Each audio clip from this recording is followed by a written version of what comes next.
Hey everyone, and welcome. Let's be real. In ministry, your most valuable resource is always your time, isn't it? Time for people, for pastoral care, for just thinking and preparing. Today, we're going to talk about how you can use artificial intelligence as a really practical, helpful assistant, one that can take some of that admin work off your plate and free you up for the work that truly matters. Okay, let's dive in. Does this feel a little too familiar? I mean, the endless to-do list of newsletters and discussion guides and meeting notes, it never seems to end. And look, all that stuff is necessary, but it can so easily eat up hours that you'd rather be spending with your people. AI can definitely help with this, but, and this is a big but, its usefulness really depends entirely on how well we tell it what we need. So in this explainer, we're going to break it all down. We'll start with what an AI prompt even is, then we'll walk through a simple, repeatable process for getting great results every time. We'll cover the most important info to give your AI, work through a real-world ministry example, and then wrap up with a few common mistakes you'll want to avoid. All right, first things first, let's talk about the word prompt. You know, it might sound a little technical or jargony, but I promise, the idea behind it could not be simpler. That is really all it is. A prompt is just a set of instructions. You don't need any special code or fancy language. The only thing you're aiming for is clarity. The clearer your instructions are, the better your AI assistant can help you. In fact, I'd say most problems people have with AI aren't really AI problems at all. They're instruction problems. So how do we create those super clear instructions? Well, the great news is we don't have to guess. There's a simple, repeatable process, kind of like a recipe, that you can use every single time to turn a rough idea into a prompt that the AI can actually work with. And here's that 5-step recipe.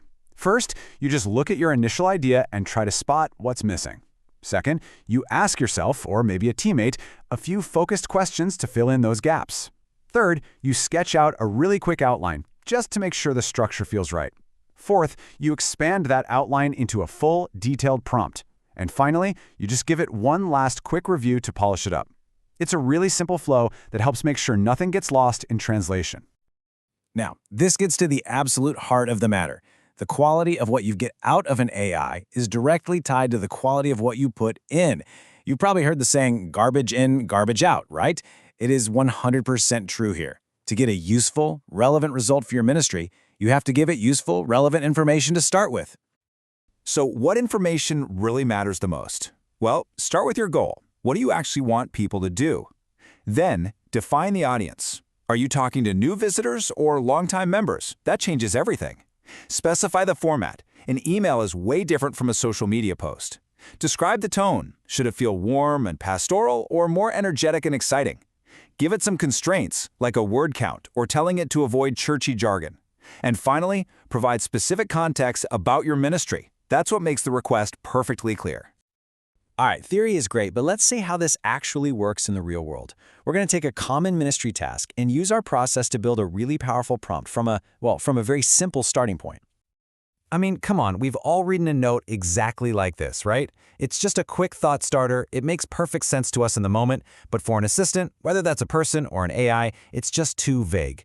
It doesn't have the key details they'd need to write a good first draft. It's a start for sure, but we can make it so much better. So, following our process, the very next step is to ask those clarifying questions. Who are we really talking to here?